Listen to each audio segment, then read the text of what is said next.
Hey, Kristie. Good morning. How are you today? I am okay. It's just a busy time.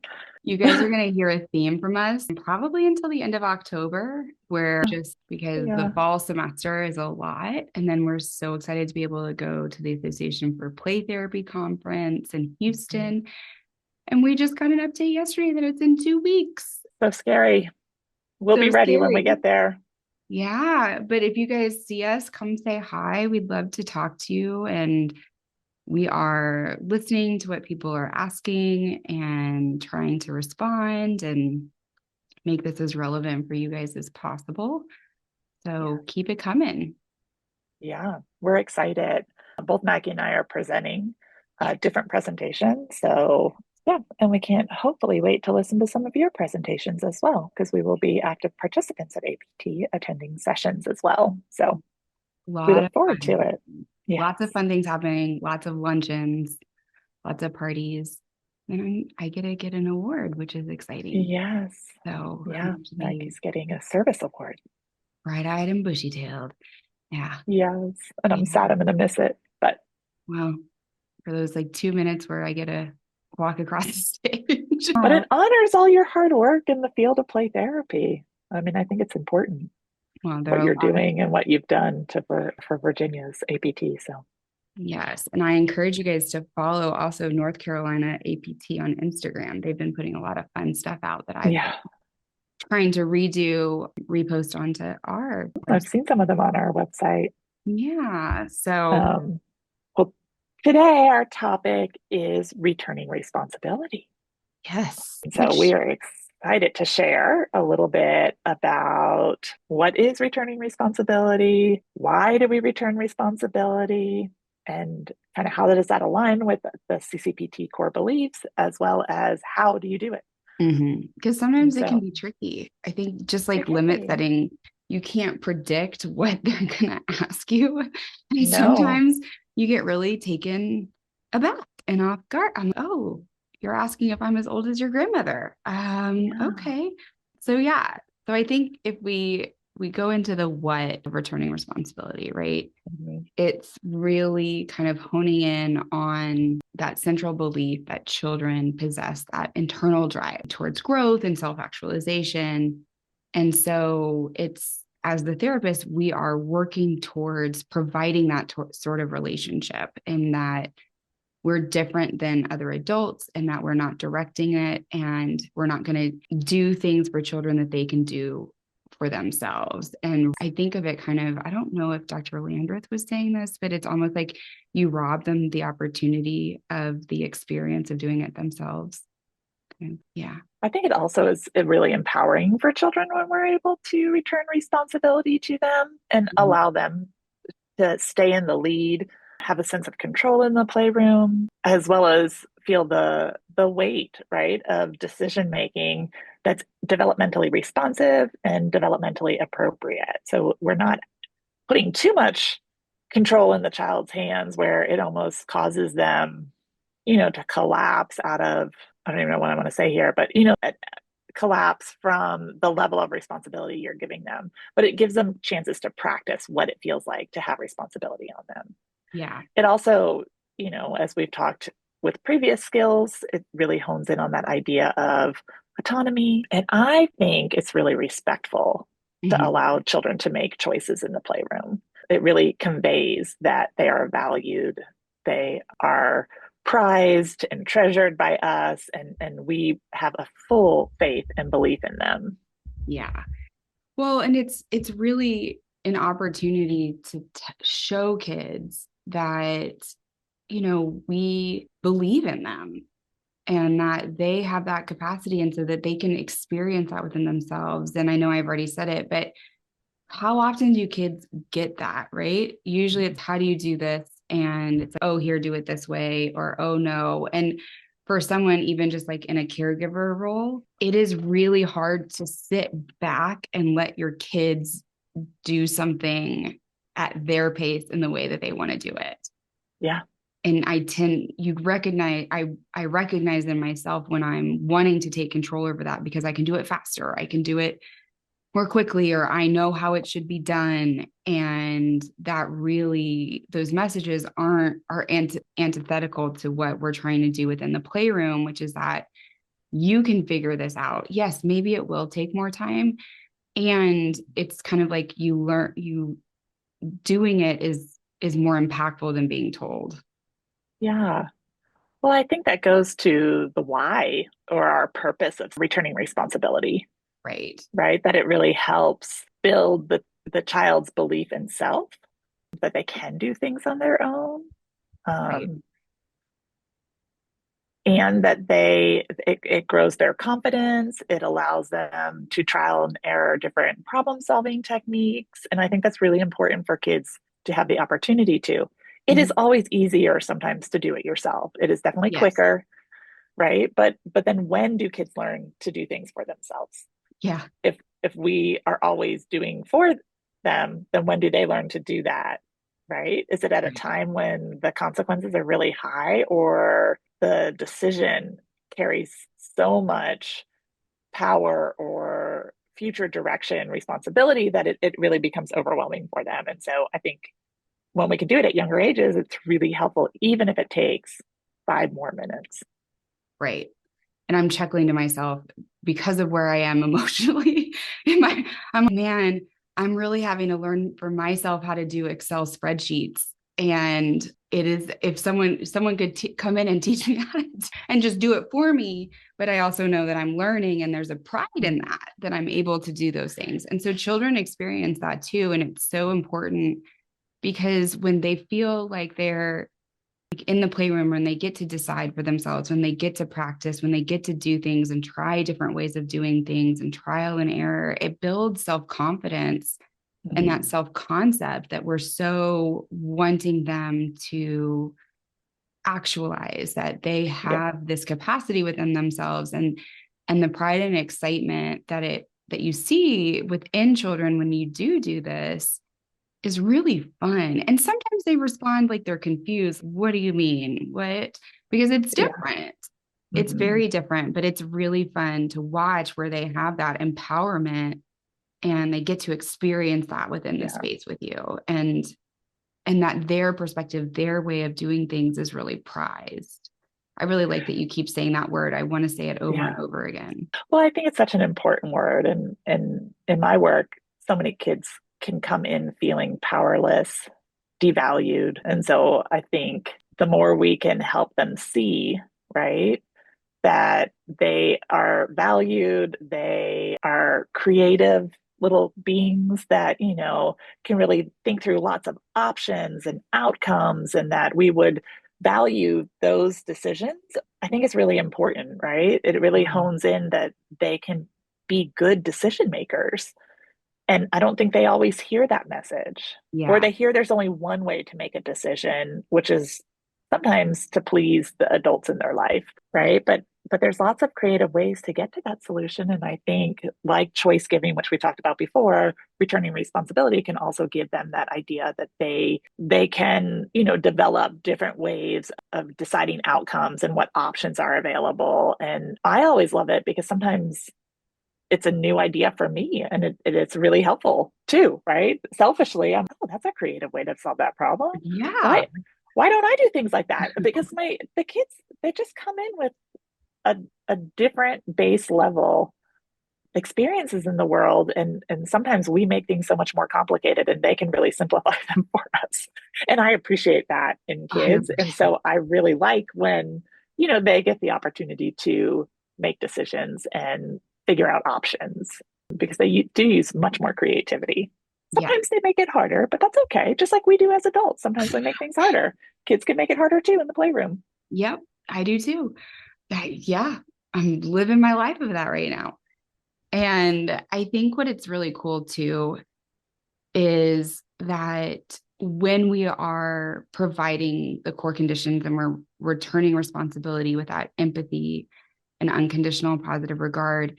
So we may be returning the responsibility, but we're following it up with the skill, our reflective responding skills. And so having someone who can kind of narrate the internal experience of what it's like to have that responsibility and the potential frustration, the creativity Mm-hmm. really helps kids, or I think just humans, feel understood Yes. and understand themselves better. Mm-hmm. Right? Because knowing those things about yourself, oh, I'm starting to get overwhelmed because I don't know how to solve this problem. I'm starting to give up. Okay, I'm frustrated, but I can do this. I can take a break and then come back. All of these things are things that happen within the playroom when we're providing this opportunity, when we are demonstrating our unconditional positive regard and our empathy, reflecting on what they're doing and how they're doing it, that carries with you and is a really valuable and important thing to of inner reflection and inner understanding that relationship that we provide can help kids develop within themselves. Yes. And as you're talking about that, Maggie, it also reminds me, right? Like when children have the option to trial things or to have control over actions and other stuff, it really helps with how to manage those feelings that come up. So it promotes emotional regulation at the same time, right? Because Right. they're learning, how do I do this in constructive ways? How do I do this in ways that keeps promoting growth for me and not getting Right. stuck? And I think a big part of that is that sense of control and autonomy that they have over the decision making, even if big emotions come with those decisions and they have frustration or they're really upset because it doesn't work out the way they want to, or but for me, what I often see in the playroom is that for a lot of the kids, it builds kind of that grit and tenacity to stick with it and try Mhm. again, right?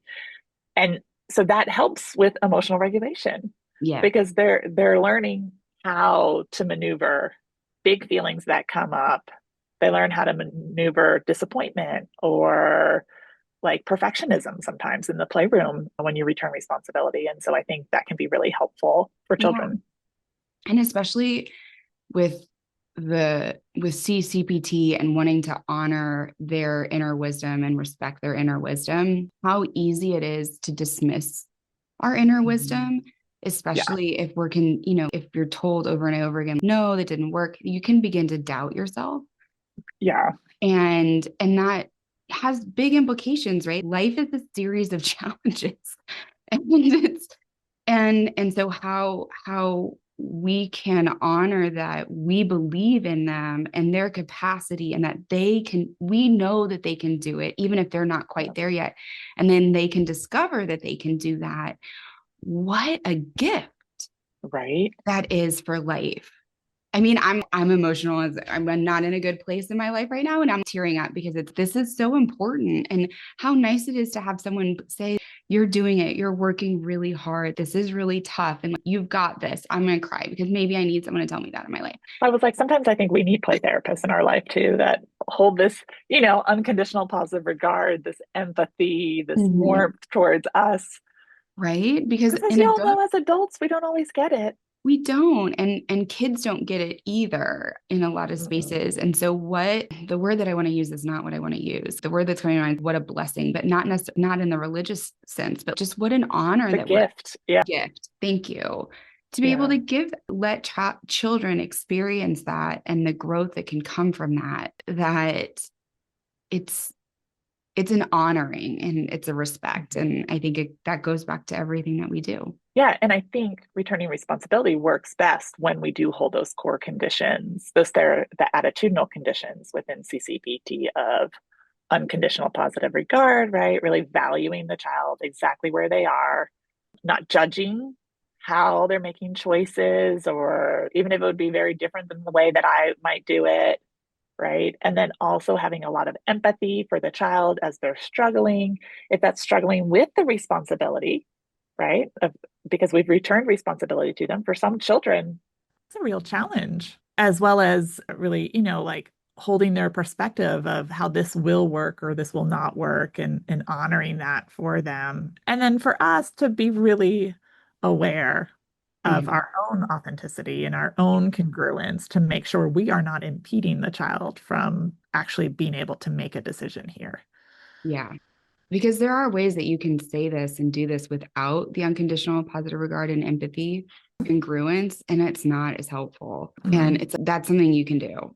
that feels dismissive and disrespectful Yeah, as just the tone opposed of to your honoring. voice can make such a big difference, right? A big difference. And if we're not aware of how we're coming across, or we're not even aware that it's frustrating to us that it's taking the child 20 minutes to make a decision that we could have made lickety split, right? Then Mhm. tone and the way we say it really doesn't convey unconditional positive regard. It doesn't convey empathy. And our incongruence is interfering with that opportunity for us to be able to really share the Right. hope of our message. So it's a lot too of us as play therapists taking deep breaths and remembering these core conditions and our core beliefs about children in those moments to really help hone that in for them. I think it's really important that, with all of the skills that we've talked about, there's so much work that we do as the play therapist, and taking deep breaths and reminding ourselves when we need to, and remembering to focus and be attentive and aware of ourselves and of the children that are in front of us so that we can continue to honor them in that way. Yeah. It's important. It is very important. And I think sometimes we don't do enough reflecting on those components when we're giving these messages, or when we're challenged with, or the child is challenged with returning responsibility. We don't remember to always reflect back on ourselves. And are we giving the message in a way that the child can receive it? Right. I think that's very important. We've Yeah. talked about what is returning responsibility and why we return responsibility. Let's talk a little bit about how to return responsibility. Like, when would you use returning responsibility? Yeah. It happens a lot. And there's some times that are harder for me than others. Mm-hmm. So usually, I think for me, the ones that I have more confidence in my ability to do returning responsibility is when they ask you to do something, right? Can you open this? And that's a very Or simple, even better, if they just hand it to you and walk away. yeah. And you're like, you want this. It seems like you want me to open this. And so naming it and being transparent about what the message that you're picking up from them so that they know that you're picking it up and saying, this is something you can do. Mm-hmm. And not because I don't want to do it, but because I believe they're capable of doing it. And Yeah. so I think that is usually where it comes in. I think it gets a little tricky, and we talk about this when they really can't. Mm. And this why, well, there are many reasons why I hate Play-Doh.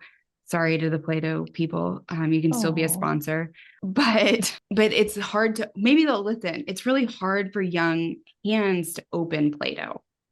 It's kind of tough. but I'm shocking how many kids can do it. Absolutely.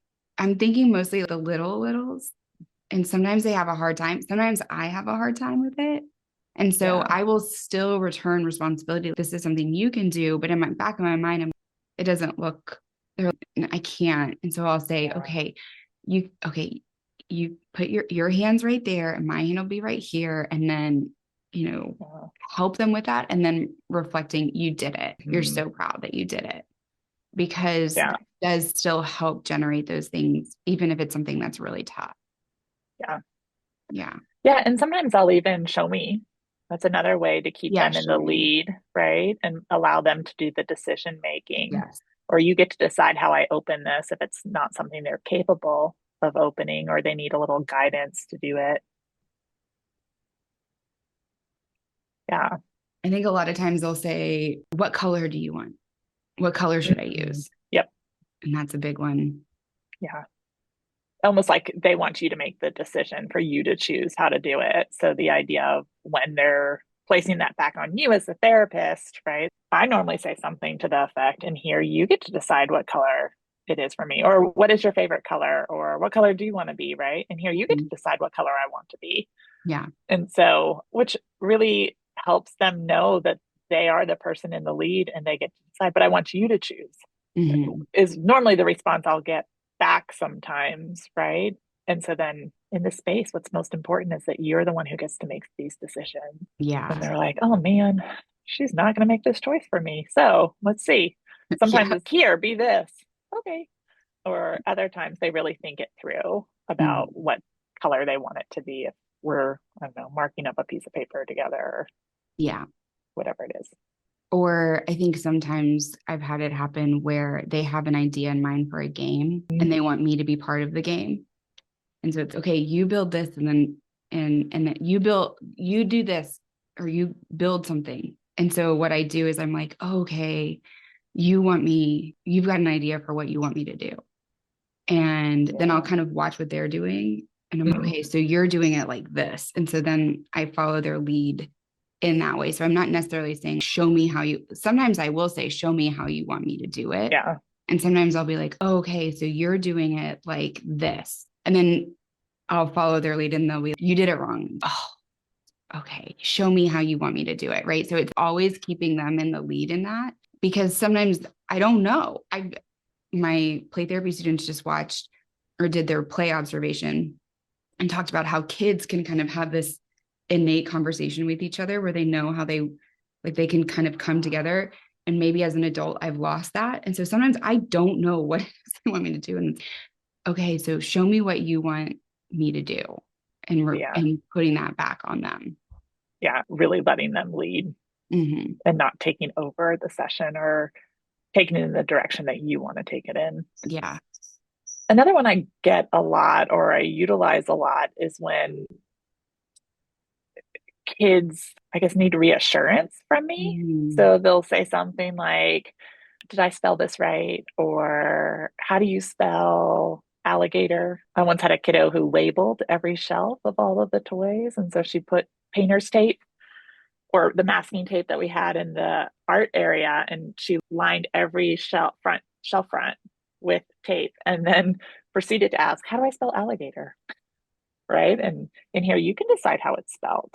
No, no, no. Tell me how to spell it right. And I was in here, you get to make that decision, right? And it's really kind of that I need reassurance and I'm fearful of how people will evaluate me. And I find this particularly true for school age children because Mm-hmm. there's a lot of evaluation in school about doing things one way or another way. I think it's gotten better where they're spelling things more phonetically and they're not as responsible for making it be perfect on the first try. But we do see kids who may need that feeling of accomplishment or need that reassurance that they are on the right track, that Yeah. returning responsibility can be a really helpful tool.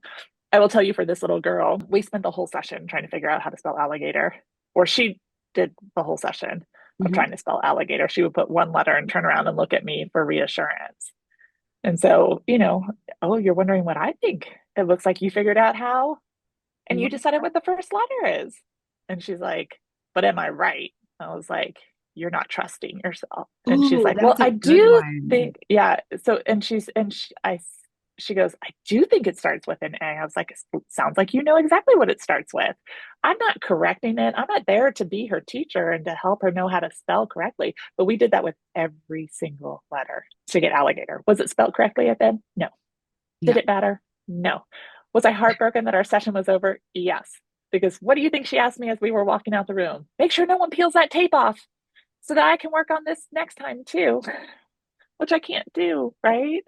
I did save the tape. I put it in our control room. I just lined the wall with that one piece of tape that she started. Yeah. And I put it in the playroom where I could get access to it if she asked for it the next session. But I didn't go in with the intention of relining the shelves for her, right? Yeah. But if she asked where her thing was, I said, "Oh, it's right here," Yeah. And I think so if that she I'm, could have it if she needed it. yeah. And if I'm really honest, I struggle with it because I think probably for two reasons, if I'm self-reflecting on it, is I'm a people pleaser inherently. And so Mm, I'm like, oh, they're getting so mad that I'm not telling them the answer. And that yeah, feels, but also and we've talked about this is yes, and you're helping them sit in that and process that and work through that. yeah. And the other reason is I don't know. I'm not, I would flunk out of elementary school now, I think. I don't know how to spell alligator. I Yeah. don't know how you're doing There's a lot math. of animal, yeah, common core. I don't know. I'm like, So there's that insecurity of my own in that space. Mm-hmm. And so I have to be really, really self-aware in those moments Yeah. as to what's going on and how I'm responding. Am I responding for the benefit of the child, or am I responding for me and my comfort? And I think that's a really important thing that we have to remember. Yeah. Yeah. And it's not our responsibility in the playroom, No.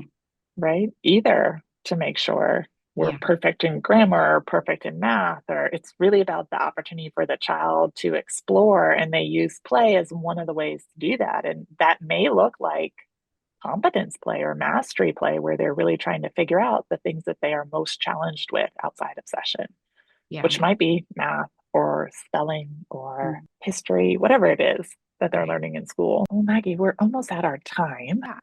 I did want to just quickly summarize the Mhm. how, because we gave a whole bunch of examples. So, when a child asks you, the play therapist, for a solution, a choice, for permission to do something, right? Instead of providing the answer, remember that you want to reflect the feeling or reflect the content that they shared, and then return the responsibility to the child. Okay. You can also reframe it. So if a child is asking you to do something or to make a decision for them, you can reframe that for them so that you are still leaving them in control of the scenario. Yeah. So that's the quick how. We Yeah. gave a lot of different ways how to do it, but that is the quick to the point how. Some real life examples. Yeah. Yeah. Yeah, it's always fun to relive some of our experiences in the playroom. It is nice. I Yes. haven't been in the playroom in a while and I miss it, but Yeah. we'll get back there. I was going to giggle. Me neither. I took last week off, so I needed a self-care day Mm-hmm. because Yeah, that comes up too for us. it sure does. Mm-hmm. Well, thank you, Kristie. As always, this is delightful and brings joy to the week.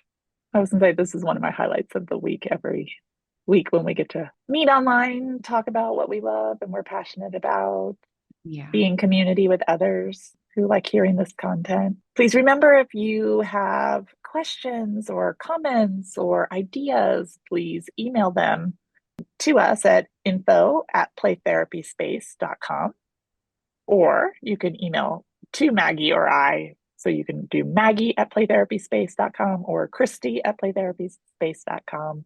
And please like and subscribe to our YouTube page. It does help us Yeah. know what content you guys really like and what you want more of. And so, YouTube, Spotify, yeah, Apple, and then we're on Facebook, Instagram, Pinterest. We have a lot of, and we have little clips that go that can be helpful that we try and put on there, and fun little things that we're trying to yeah. do. So And we please have fun things percolating yeah, based off of feedback that we've gotten. So stay tuned. We're not ready to disclose what those are yet, but know that new content is still coming. We'll finish our series on skills, and then we'll have a new topic after that, which is kind of fun. yes. And if there's anyone that you want us to just talk to or ask a question to while we're at APT, let us know. And we can try and find them and just ask them a couple of questions, and maybe we can put together a little highlight reel of APT. Yeah, And if I can figure out how to do that. And if you're at APT, come say hi to us. please. We'd love to talk to you and make us happy. Yeah. So, well, thank We you. love our fellow play therapists. So You do. Thank you, Kristie. thanks, Maggie. I'll see you again next week. Yeah. Bye. Bye.